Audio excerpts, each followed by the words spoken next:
านป่าเศร้าน้อยตำบลสันปุเรยอำเภอดอยสะเก็ดจังหวัดเชียงใหม่มีพระครูประภัชชัยคุณดำรงตำแหน่งเจ้าอาวาสวัดชัยสถานป่าเศร้าน้อยเจ้าคณะตำบลสันปุเรยเขต2พร้อมคณะศรัทธาและผู้ใจบุญร่วมบูรณะวิหารหลังใหญ่ของวัดในช่วงหลายเดือนที่ผ่านมาขณะนี้การบูรณะใกล้จะแล้วเสร็จก่อนเข้าพรรษาในช่วงเทศกาลเข้าพรรษาปีนี้จะใช้เป็นสถานที่บำเพ็ญกุศลตลอดฤดูการเข้าพรรษาและออกพรรษาก็มีการบูรณะเปลี่ยนหลังคากระเบื้องทั้งหมดแล้วก็บูรณะในส่วนต่างๆใกล้จะแล้วเสร็จหลายท่านที่ยังไม่มีโอกาสจะได้ร่วมบุญร่วมกุศลขอเจริญสุขญาติโยมท่านผู้ฟังทั้งหลายทุกท่านทุกคนวันนี้รายการธรรมะก่อนนอนร่วมกับทางสถานีวิทยุ 104.50 วัดฝายหินอำเภอเมืองจังหวัดเชียงใหม่อาตมาภาพโดยเจ้าวัดหนองตองหางดงเชียงใหม่องค์นี้ก็มาพบปะกับญาติกับโยมท่านผู้ฟังทั้งหลายอีกเช่นเคยก็มาพบกันเป็นประจำทุกวันอังคารนะตั้งแต่เวลาเดี๋ยวนี้เป็นต้นไป1 ชั่วโมงโดยประมาณต้องขออนุโมทนาขอบใจในน้ำจิตน้ำใจของญาติของโยมทุกท่านทุกคนที่คอยให้กำลังใจคือติดตามฟังรายการนี้มาเป็นประจำท่านทั้งหลายระยะนี้ฟ้าฝนตกพี่น้องญาติโยมบางจังหวัดบางอำเภอบางหมู่บ้านนั้นฝนตกติดกันมาหลายวันก็ทำให้เกิดภัยวิบัติขึ้นคืออุทกภัยน้ำท่วมน้ำหลากก็ทำให้เสียพืชผลการเกษตรเสียสัตว์เลี้ยงเสียข้าวของเรื่องการคมนาคมไปไหนมาไหนก็ลำบากบางแห่งบางที่ก็ถูกตัดขาดจากการไปมาหาสู่กันการประกอบอาชีพก็จะเป็นต้องหยุดเพราะน้ำมันมากแต่ว่าคนไทยก็ไม่แหลงน้ำใจมีอะไรก็ช่วยเหลือกันหน่วยงานองค์กรต่างๆก็นำเอาข้าวปลาอาหารแห้งเครื่องใช้เครื่องอุปโภคบริโภคบางสิ่งบางอย่างก็ไปช่วยเหลือกันแต่ที่ยิ่งกว่านั้นญาติโยมเราจะเห็นได้ว่าเมื่อถึงภัยอะไรเกิดขึ้นองค์พระบาทสมเด็จพระเจ้าอยู่หัวและพระบรมวงศานุวงศ์ทุกพระองค์นั้นได้ทรงพระเมตตาธรรมกรุณาธรรมจัดถุงพระราชทานยังชีพให้หน่วยงานไปมอบให้แก่ญาติแก่โยมเพื่อบรรเทาความทุกข์ยากนับว่าเป็นพระมหากรุณาธิคุณอันล้นพ้นพวกเราทุกคนที่เกิดในบนผืนแผ่นดินไทยนี้โชคดีที่มีพระมหากษัตริย์มีพระบรมวงศานุวงศ์เปี่ยมไปด้วยทศพิธราชธรรมมีธรรมะอยู่ในจิตในใจในพระทัยของพระองค์ตรงกันข้ามพวกเราบางท่านนะ มีเป็นเศรษฐีมหาเศรษฐีอภิมหาเศรษฐีเหลือกินเหลือใช้แต่ก็ยังไม่รู้จักพอไม่รู้จักแบ่งปันจุนเจือช่วยเหลือมีแต่จะโลภจะโกงเอาเท่านั้นพระมหากษัตริย์พระบรมวงศานุวงศ์นี่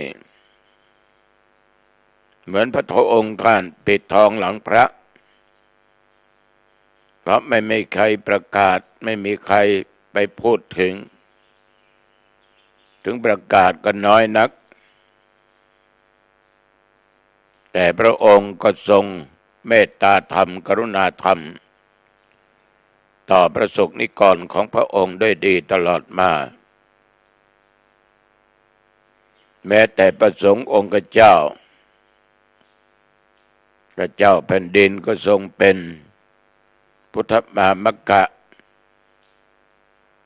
ทรงมอบทุนหลวงให้แก่พระสงฆ์ที่เรียนพระบาลีชั้นสูงไปเรียนต่อปริญญานอกจากนั้นฝึกนักเทศน์ทุนหลวงธรรมจาริก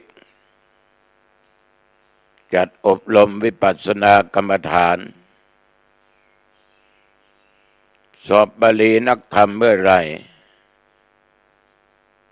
พระบาทสมเด็จพระเจ้าอยู่หัวทรงพระเมตตากรุณารับเป็นเจ้าภาพถวายอาหารมื้อเพลแก่พระสงฆ์องค์เด่นที่สอบนักธรรมชั้นตรีโทเอกทั่วประเทศนี่พระเมตตาธรรมกรุณาธรรมของพระเจ้าแผ่นดินจะมาภาพเกิดมาในเมืองไทยอยู่บนผืนแผ่นดินนี้โชคดีจริงๆที่มีพระมหากษัตริย์นั้นที่ทรงอยู่ในทศพิธราชธรรมในสัมมาปฏิบัติพี่น้องญาติโยมท่านผู้ฟังทั้งหลายคนเราทุกคนนั้นไม่ว่าโยมและอาตมะถ้าอยากจะอยู่ให้มีความสุขความสงบร่มเย็นก็ขอจงมีเมตตาธรรมกรุณาธรรมต่อกันมุทิตาธรรมต่อกันอย่าไปอิจฉาริษยาให้มีแต่ความยินดีดีอกดีใจต่อบุคคลอื่นผู้ได้ดีอย่าได้อิจฉากันเลยใครตกทุกข์ได้ยากเจ็บไข้ได้ป่วยเราพอจะช่วยกันได้ก็ช่วยกันไปที่ไหนก็ยิ้มแย้มแจ่มใสใส่กันโดยจิตใจอันมีเมตตาธรรมเราก็เป็นสุขเขาก็เป็นสุขประเทศไทยก็สงบเพราะไปหนไหนทิศใดก็มีแต่ความรัก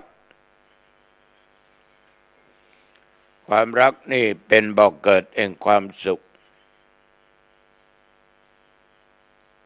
ถ้ารักด้วยธรรมะรักด้วยศีลด้วยธรรมแต่ถ้าหากว่าเป็นความรักที่ประกอบไปด้วยกามราคะอันนี้ไม่แน่บางครั้งนั้นเห็นจะเป็นความสุขแต่กลับเป็นทุกข์เหมือนข่าวคราวทุกวันนี้ ฆ่ากันตายทุกวันส่วนมากจะเป็นเรื่องของครอบครัว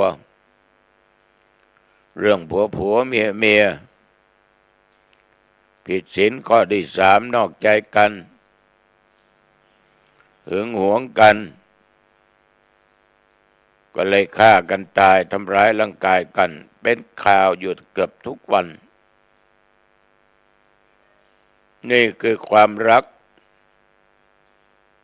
ที่มันเป็นความรักที่หมกมุ่น อยู่ด้วยกามราคะตัณหาแล้วความรักอย่างนี้ถ้าใครตกอยู่ในอำนาจของมันแล้วมักจะใช้เวลาส่วนใหญ่นะโยมนะหมกมุ่นครุ่นคิดถึงแต่ความรักจนทำจิตใจให้ฟุ้งซ่านใจไม่ตั้งมั่นไม่เป็นสมาธิแม้จะเป็นนักเรียนนักศึกษาก็ตามเคยเรียนหนังสือเก่งเกรดดีๆเกรดซีแต่ว่าจิตใจไม่เป็นสมาธิเก้าอี้เคยนั่งโต๊ะที่เคยทำงานหนังสือเคยอ่านเคยขีดเคยเขียนแต่ไปตกหนักด้วยความรักคิดถึงเธอเสมอเดี๋ยวนี้เธอคงจะทำอะไรอยู่เธออยู่ที่ไหนฉันคิดถึงเธอฉันรักเธอฉันอยากจะเจอเธอคุณคิดอยู่อย่างนี้เลยลืมการเรียนการศึกษาไปเกรดเคยได้4ตกเหลือ2กว่าเหลือ1กว่าเท่านั้น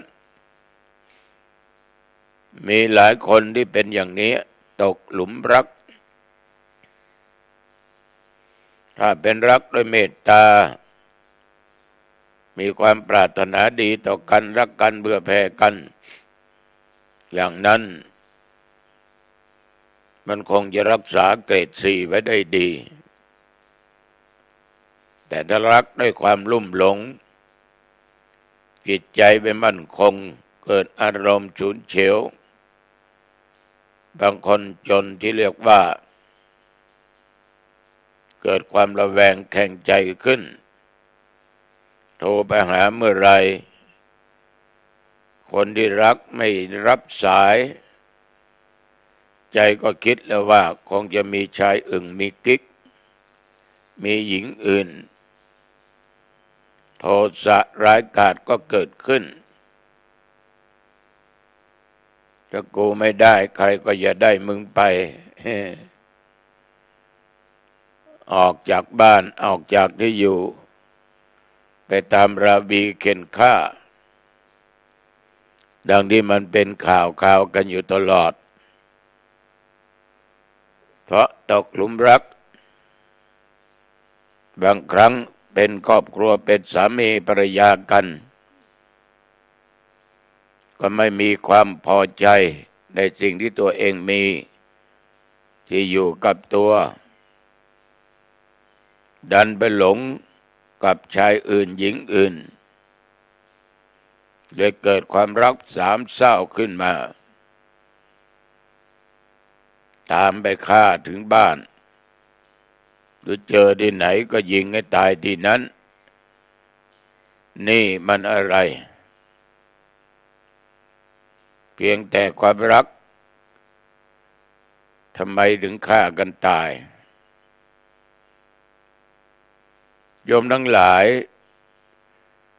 ถ้าถึงขั้นขนาดนี้ขาดสติไม่ได้นะขาดสติไม่ได้ผัวเมียบางคู่หย่าร้างกันแล้วผู้หญิงก็มีแฟนใหม่ไอ้ตัวเองก็ไปติดผู้หญิงคนอื่นแต่ใจก็ยังหนีไม่พ้นคิดถึงของเก่ากลัวคนนั้นกลัวคนนี้จะมาแย่งเอาไป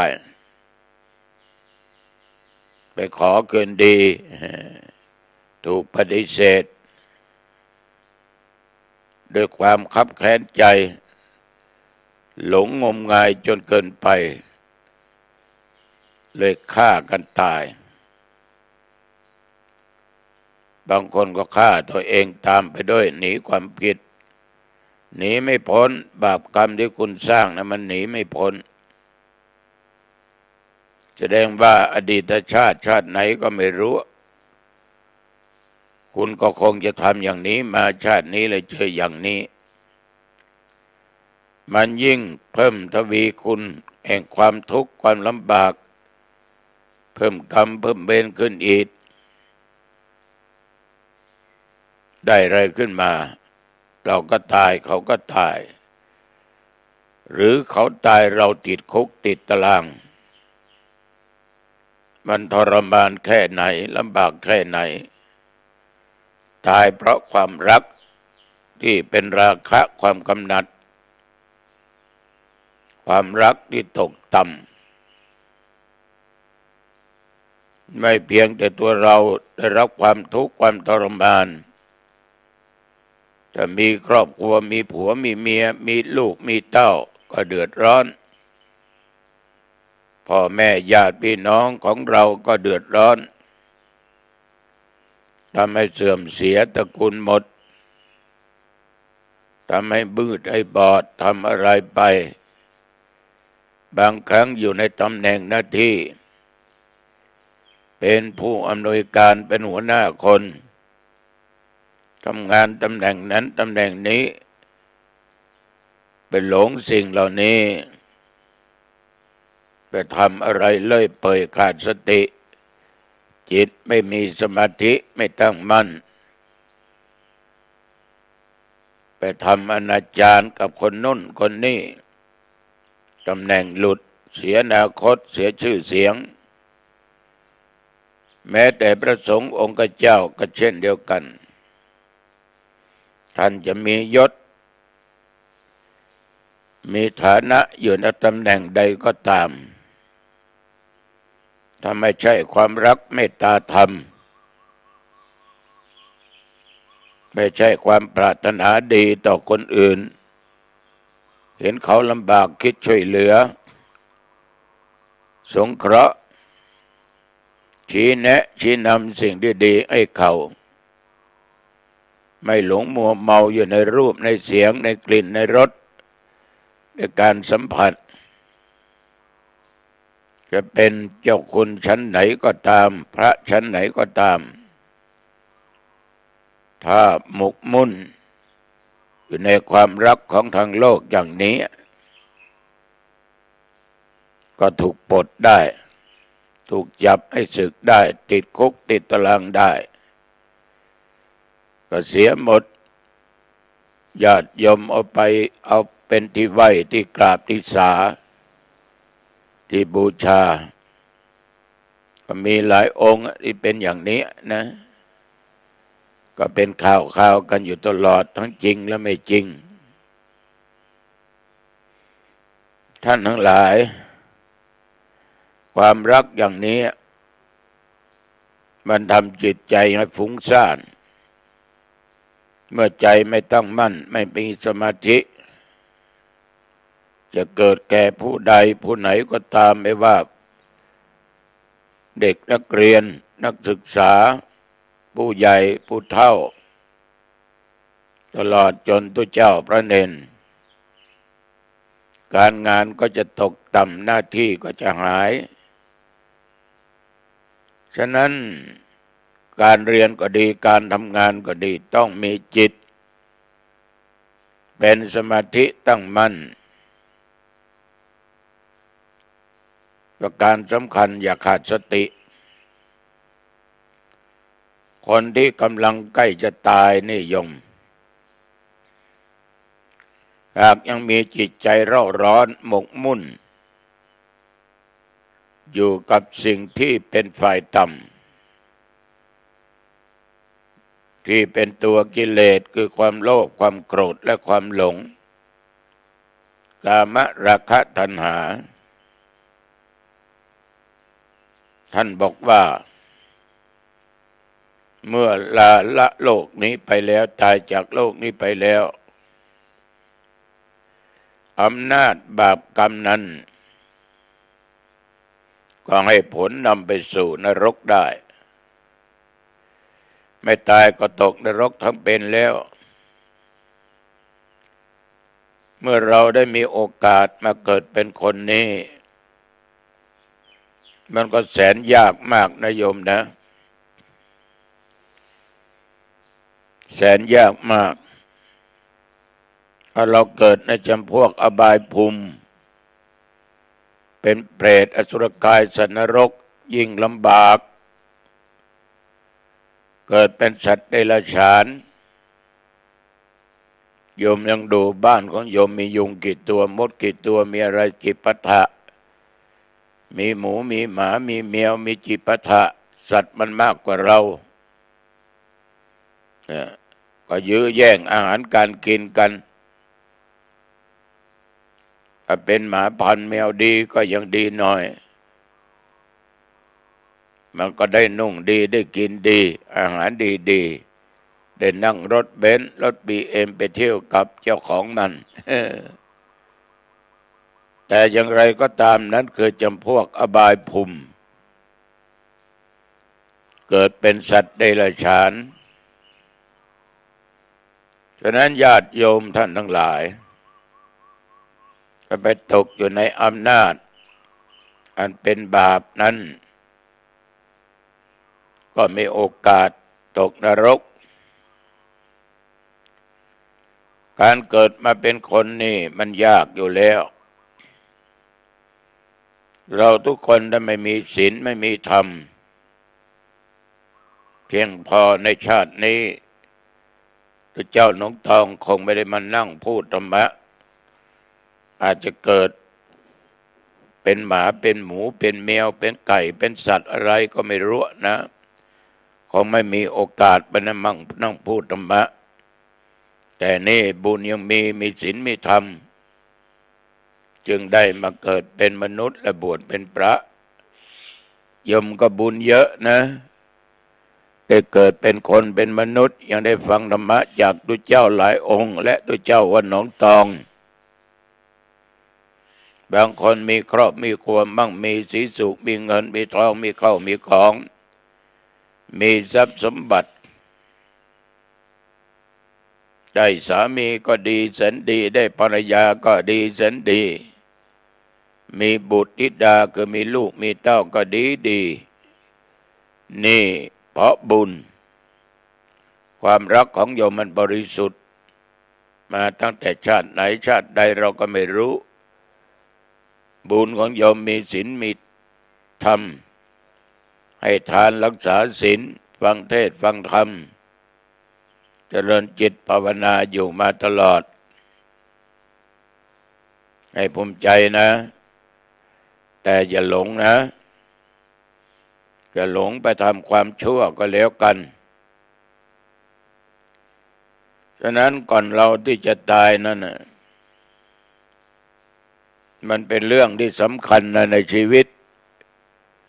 ก่อนที่จะตายก่อนที่จะจากโลกนี้ไปสู่โลกภายหน้าญาติโยมทั้งหลายต้องทำอะไรให้ดีๆ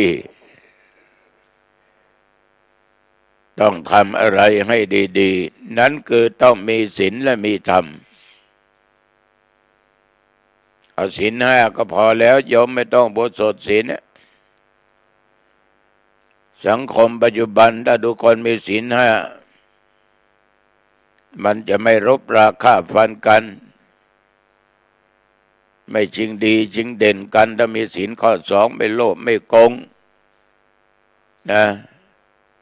ไม่กินหินกินปูนกินทราย พอมันมีศีลข้อสองจะโลภจะโกงด้วยทางตรงทางอ้อมก็ตามมันจะไม่ทำและจะมีความพึงพอใจในผัวในเมียของตัวเองไม่คิดเป็นสองไม่คิดเป็นรองใครนี่คู่ชีวิตของข้าเราก็รักคู่ชีวิตของเราโดยจิตมีเมตตาธรรมสงสารเขาถึงเขาจะแก่จะเฒ่าไปเราก็แก่เฒ่าเราก็ต้องรักกันเหมือนบางคู่อายุ90 กว่า100 กว่าก็ยังรักกันอยู่พออุ้ยไม่อุ้ยโอ้เป็นบุญจริงๆญาติโยมเพียงแต่คิดก็เป็นบาปแล้วนะไม่มุสาไม่พูดเท็จไม่ด่าไม่ว่าใคร ไม่ติฉินนินทาใครไม่ว่าไอ้พระสงฆ์องค์เด่นไม่ว่าคนโน้นไม่ว่าคนนี้เราว่าให้เขานั่นนะเราทุกข์นะยมลองไปด่าองค์คนนั้นคนนี้ใครเป็นทุกข์เราเนี่ยทุกข์มากเราน่าจะขวนเขาติฉินนินทาเขาเราก็ทุกข์อย่าเลยโยมอย่าสร้างบาปสร้างกรรมอะไรเป็นของมึนเมาทำให้เสียสติก็เว้นเสียอย่าดื่มสุราและเมลัยเนี่ยตลอดสิ่งเสพติดทุกชนิดไม่ว่าจะเป็นฝิ่นเป็นกัญชาโรอินยาบ้ายามะอะไรก็ตามที่ทำให้มึนเมาขาดสติตั้งความประมาทโยมจนเกิดภาพหลอนขึ้นลูกฆ่าแม่ลูกฆ่าพ่อขอตังค์ไปซื้อสิ่งเสพติด20 บาทไม่ได้เพราะพ่อแม่ไม่มีก็ไม่เข้าใจเลยฆ่าได้เลยอนันตริยกรรมสร้างกรรมหนักฆ่าได้แม้กระทั่งแม่ของตัวเองพ่อตัวเองฉะนั้นญาติโยมความเมาความลุ่มหลงมันเป็นช่องทางแห่งการสร้างบาปสร้างกรรมสร้างความชั่วใครมีศีล5นี่โอ้เหลือกินแล้วโยมนะ บ้านเมืองไม่ต้องเดือดร้อนไม่ต้องมีคุกมีตารางไม่ต้องหมดงบประมาณไปปีหนึ่งหลายพันล้านหลายหมื่นล้านจับเขาไปขังต้องเลี้ยงดูเขาต้องจ้างเจ้าหน้าที่ดูแลต้องมีเงินเดือนมอบให้ ต้องทำอาหารการกินเลี้ยงเขาก็ไม่รู้มันเป็นยังไงนะท่านทั้งหลายสิ่งเหล่านี้ลองคิดดูดีๆก็แล้วกันฉะนั้นให้เรานะตั้งอยู่ในศีลอยู่ในธรรมบางครั้งนะญาติโยมเราก็ต้องเตรียมตัวก่อนตายก่อนที่เราจะจากโลกนี้จากสังคมนี้ไปขอฝากสักนิดให้คิดกันบ้างว่าชีวิตเรานี่มันสั้นหนักหนาจะอยู่ไปข้างหน้าอีกกี่วันกี่เดือนกี่ปีก็ไม่รู้วันเดือนปีที่ผ่านไปเราควรทำอะไรถ้าสร้างบาปกรรมความชั่วช้าลามกก็มีแต่จะตกนรกอเวจีถ้าสร้างคุณงามความดีดีก็พาไปสู่ทางแห่งความสุขได้ฉะนั้นอย่าประมาทในชีวิตว่าตัวกูตัวข้ายังไม่แก่สุขภาพร่างกายยังแข็งแรงดีไปไหนมาไหนได้จะกินจะทานอะไรก็ได้อยู่ไม่เคยเจ็บไข้ได้ป่วยรออายุมากกว่านี้หน่อยค่อยทำดีเดี๋ยวนี้จะหาความสุขเข้าตัวเองก่อนแต่คิดอย่างนี้เป็นการคิดผิดที่สุดต้องเตรียมตัวตายบางคนในวัดไม่เคยเข้าพระเจ้าไม่เคยไหว้อรหังสัมมาสวากขาโตสุปฏิปันโนไม่เคยว่าบุญก็ไม่ทำมัวแต่ทำบาปมัวแต่ผิดศีลผิดธรรมอยู่นั่นแหละใกล้จะตายคนสมัยก่อนนี่ก็ดีนะผู้เฒ่าผู้แก่นี่ไปบอกไปชี้แนะทางเดินพุทโธเนอธัมโมเนอสังโฆเนอไปเตือนสติให้นึกถึงพระพุทธพระธรรมพระสงฆ์เพราะจะต้องทำจิตใจเขาให้ใสสะอาดจะได้เกิดนิมิตในทางดีๆภาพที่ดีเกิดขึ้น เวลาดับจิตก็จะไปสู่ทางสุคติแต่มันจะนึกไม่ได้ มันเคยฆ่าสัตว์เคยลักเคยประพฤติผิดในกามโกหกตอแหลขาดสติเพราะน้ำเมาสิ่งเสพติดเราไปสอนพุทโธธัมโมสังโฆมันคงว่าไม่ได้นึกไม่ได้ฉะนั้นญาติโยมเราสังเกตดูนะคนใกล้จะตายนี่กรรมมันมาปรากฏจะเห็นต้นจะเห็นนี่ดิ้นทุรนทุรายจิปาถะเหมือนญาติมันโยมเคยไปนั่งดูคนใกล้จะตายแสดงออกมาทางกายก็มีทางวาจาก็มีพฤติกรรมก็มีฉะนั้นญาติโยมต้องเตรียมตัวแล้วก่อนจะตายเหมือนญาติโยมไปทำบุญที่วัดต้องเตรียมพร้อมดอกไม้ธูปเทียนข้าวปลาอาหารไปทำบุญตักบาตรหรือจะถวายวัตถุสังฆทานโภชนะอาหารปัจจัยทายทานโยมก็ต้องเตรียมพร้อมเรียกว่าเสบียงมันต้องพร้อมเสบียงต้องพร้อมไปแล้วก็ทำได้เลย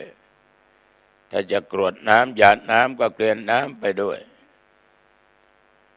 มันต้องพร้อมเสมอเรียกว่าเตรียมไว้ดีญาติโยม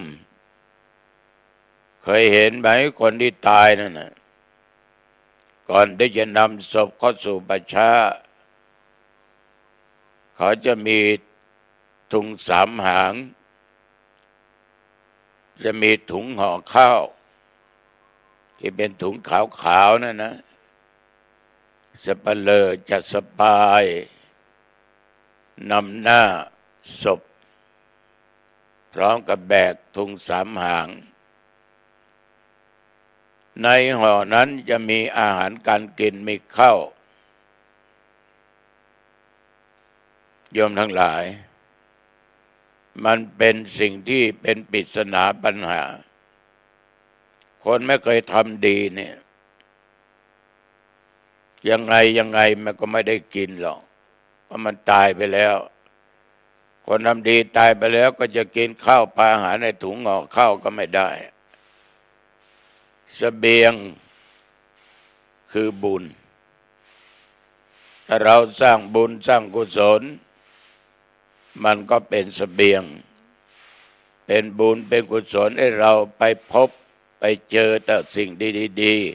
ๆไปเกิดในทางสุคติ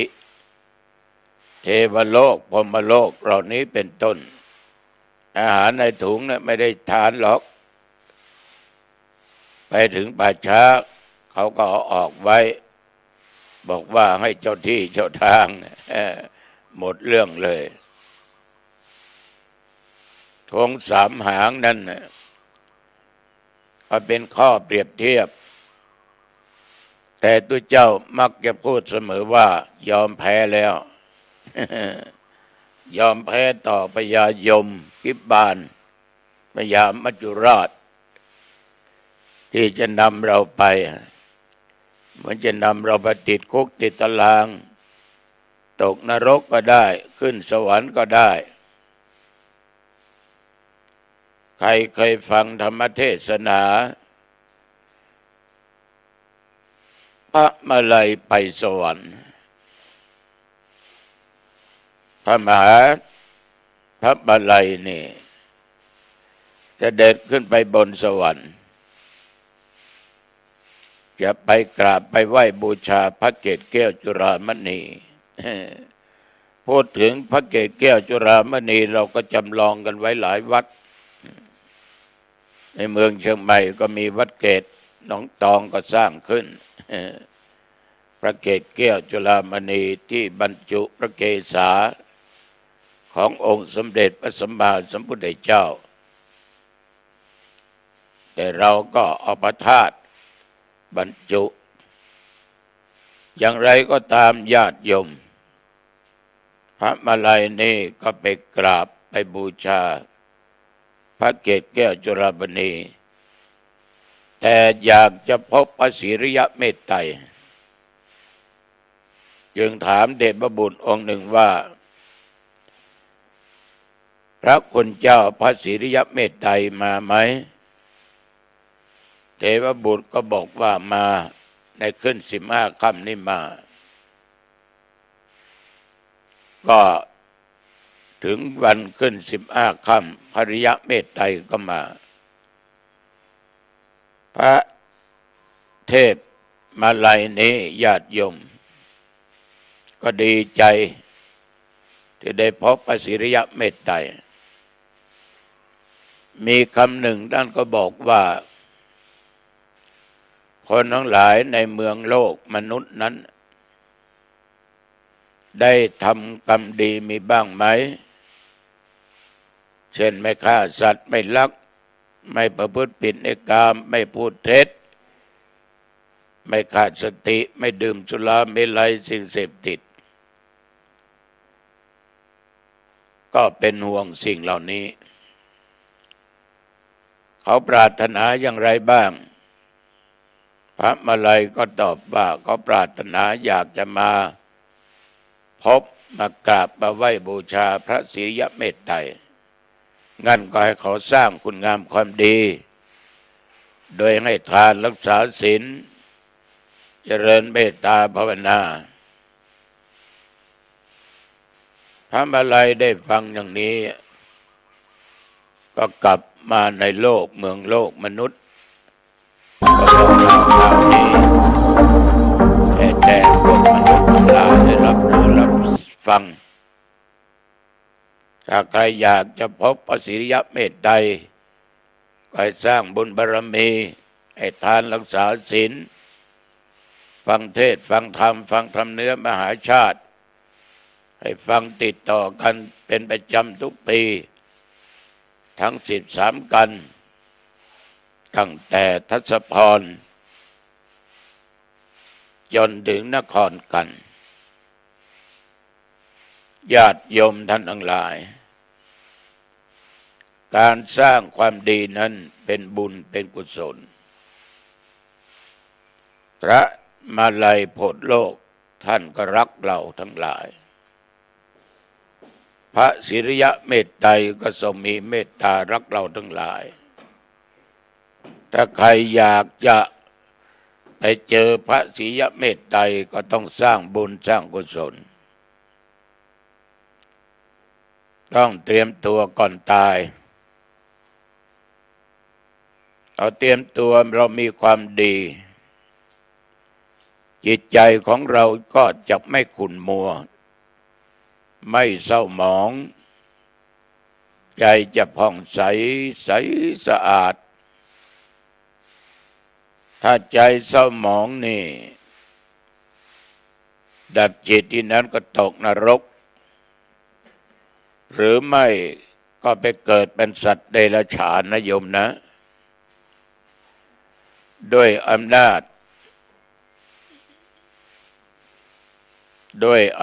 จของสิ่งที่ไม่ดีฉะนั้นเราต้องเตรียมตัวตายทำในสิ่งที่ดีที่สุดเพราะเวลาตายแล้วก็ไปสู่ทางสุคติได้มีนิทานชาดก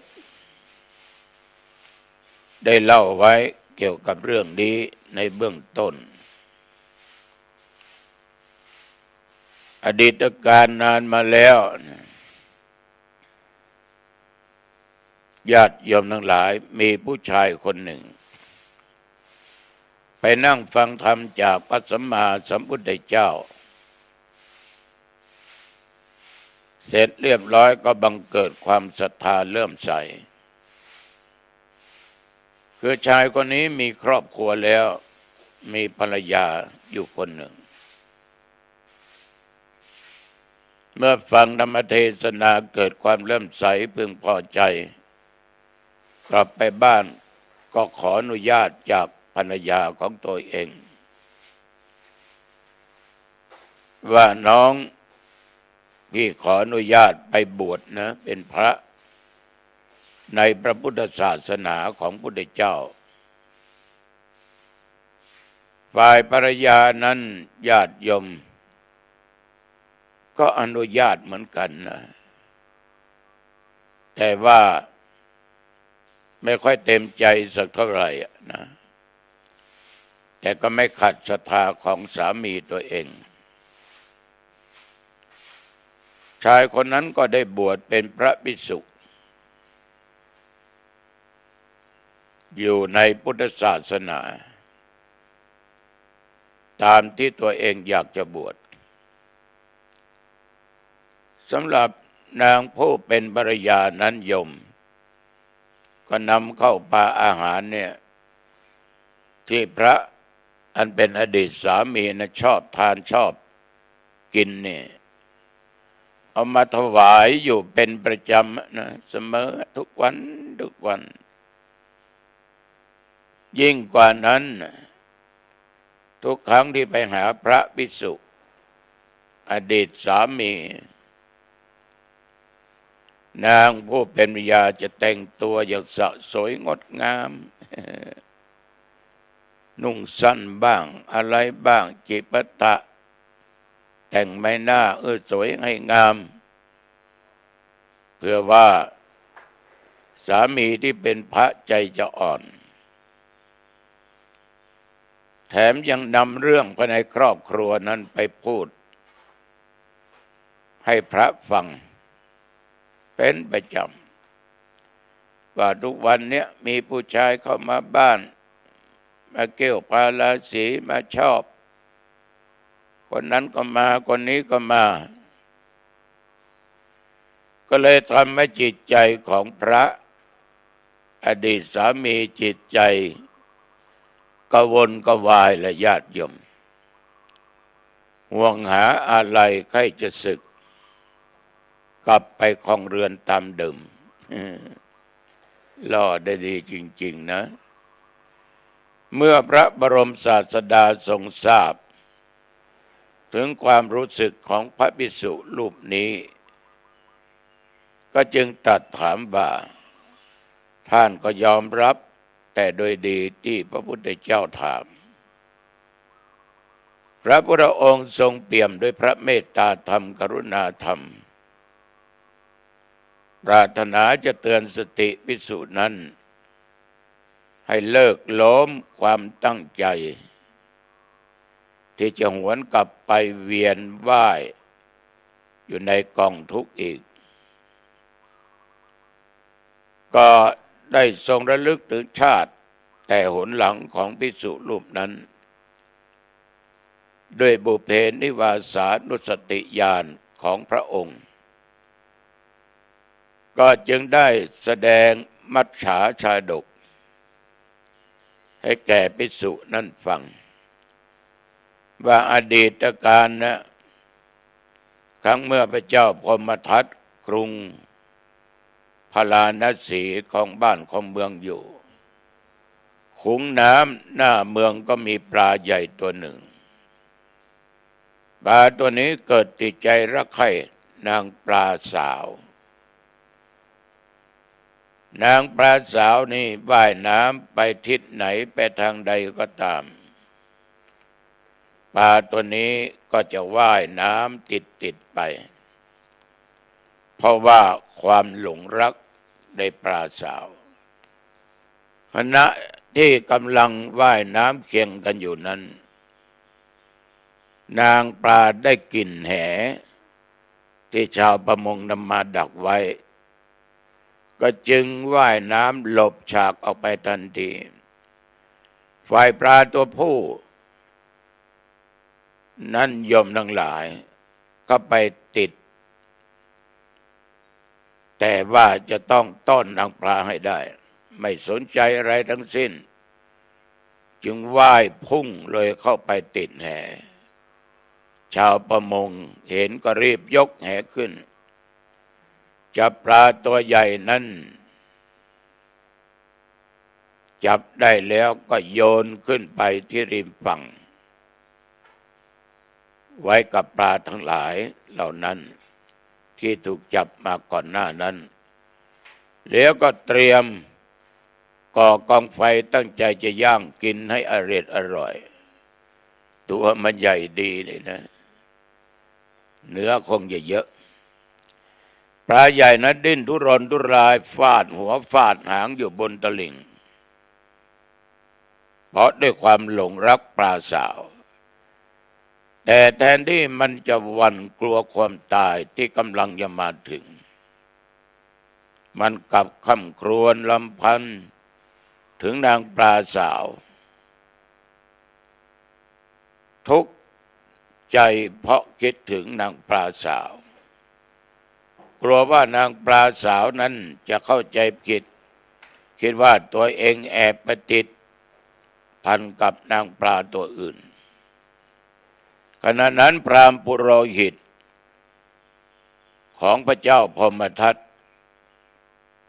ซึ่งก็เป็นผู้ที่รักษาสัตว์ทั้งหลายกำลังเดินออกมาหมายจะอาบน้ำพร้อมด้วยข้าทาสบริวารของท่านเห็นปลาใหญ่กำลังดิ้นทุรนทุรายคร่ำครวญอยู่ท่านอมาตย์ก็คิดสงสารคิดว่าถ้าปลาตัวนี้ตายในขณะที่มีจิตใจเร่าร้อนอยู่ด้วยกามราคะมันจะต้องไปเกิดในนรกอย่างแน่นอนท่านปุโรหิตจึงคิดหาทางอนุเคราะห์ปลาใหญ่นั้นก็จึงเดินเข้าไปหาชาวประมงเจ้าของป่าซึ่งคุ้นเคยกันดีก็กล่าวทักทายปราศัยกันพอสมควรแล้วท่านจึงขอปลาใหญ่กับชาวประมงคนนั้นได้ครับไม่เป็นไรครับผมยกให้ฟรีครับไม่ต้องซื้อหาปุโรหิตเมื่อได้ปลามาแล้วพราหมณ์ปุโรหิตก็นำไปที่ท่าน้ำแล้วก็กล่าวสั่งสอนปลาว่านี่เพราะความรักใคร่ติดพันนางสาวนางปลาสาวทำให้เจ้านี่เกือบจะต้องตายแล้วนะถ้าไม่บังเอิญข้ามาพบท่านเสียก่อนต่อไปนี้เจ้าต้องหมั่นสำรวมระวังอย่าปล่อยให้อำนาจกิเลสก็ครอบงำตัวอย่ามัวหลงติดอยู่ในกามอีกเลยปุโรหิตอามาตย์กล่าวเสร็จแล้วก็ปล่อยปลาลงน้ำณท่าน้ำแห่งนั้นองค์สมเด็จพระสัมมาสัมพุทธเจ้าตัดมัจฉาชาดกจบแล้วก็ทรงแสดงอริยสัจโดยในต่างๆอย่างละเอียดลึกซึ้งพระภิกษุรูปนั้นฟังพระธรรมเทศนาแล้วก็สำเร็จเป็นพระโสดาบันณที่นั้นจากนั้นพระพุทธองค์ก็ทรงประชุมชาดกว่านางปลาในครั้งนั้นได้มาเกิดเป็นพญาเก่าของภิกษุผู้อยากศึกปลาใหญ่ก็มาเป็นภิกษุผู้อยากศึกรูปนี้พราหมณ์ปุโรหิตได้มาเป็นพระพุทธองค์ญาติโยมศรัทธาสาธุชนโอ้โหปลาใหญ่ตัวนี้เกือบไม่ดีแล้วนะเกือบได้ตกนรกแล้วถ้าไม่มีพราหมณ์ปุโรหิตมาเตือนสตินี่ก็ขอฝากญาติโยมจะรักจะใคร่จะทำอะไรก็ตามให้มีสติสัมปชัญญะมีจิตใจตั้งมั่นเป็นสมาธิไปให้ดีก็แล้วกันขอฝากไว้เอาละเวลาพอสมควรเข้าบ้านปิดประตูบ้านขึ้นบ้านปิดประตูหอเรือนหน้าต่างให้เรียบร้อยเก็บของมีค่าให้เรียบร้อยนะโยมนะแต่ของใดๆที่โยมจะใช้พวกนี้วางไว้ที่ตามันมองเห็นได้ง่ายๆเวลาเดินผ่านนอกจากนั้นจะทานอะไรก็ทานแล้วอาบน้ำนุ่งห่มผ้าให้เรียบร้อยสีอะไรก็ได้จะเป็นกางเกงจะเป็นผ้าถุงถ้าผู้หญิงใส่เสื้อที่มันไม่อึดอัดที่ยนชอบที่สุดไม่ได้กังวลแล้วนะ แล้วก็กราบพระ5 หนกราบพระพุทธเจ้า1พระธรรม1พระสงฆ์1พระบิดามารดาผู้ให้กำเนิดให้ชีวิต1กราบครูบาอาจารย์อุปชฌะย์5 ครั้ง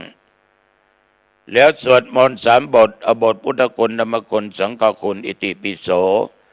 สวากขาโตสุปฏิปันโนเสร็จแล้วเจริญสมาธิภาวนาไม่ต้องกำหนดเวลานะได้กี่วินาทีกี่นาทีก็ช่างมันเสร็จแล้วก็แผ่เมตตาแก่เจ้ากรรมนายเวรแก่สรรพสัตว์ทั้งหลายที่ได้ล่วงเกินกันทั้งกายวาจาใจด้วยเจตนาไม่มีเจตนาทั้งที่ลับและที่แจ้งแผ่เมตตาให้เทพบุตรเทวดาอันรักษาบ้านรักษาตัวเองเทพบุตรเทวดาทุกชั้นฟ้าทุกชั้นพรหมแล้วก็ให้เจ้ากรรมนายเวรให้ผู้มีพระคุณถ้าพ่อแม่จากไปก็แผ่เมตตาท่านแก่สามีภรรยาลูกเต้าปู่ย่าตายายญาติทั้งหลายมิตรสหายคำทั้งหลายทุกสารทิศแล้วก็แผ่เมตตาแก่ตัวเองว่าข้าพเจ้าเกิดมาชาติไหนชาติใดอันว่าความอดอยากไม่มีกินนั้นอย่าได้เกิดมีแก่ข้าพเจ้าขอพบแต่โภชนะอาหารของกินของใช้จิปาถะจงครบธรรมและอันว่าความทุกข์ความยากลำบากจงอย่าได้เกิดมีแก่ข้าพเจ้าเกิดมาชาติไหนให้มีแต่ความสุขกายสบายใจนอนหลับสบายตื่นเช้ามาจิตใจเบิกบานแจ่มใสนะ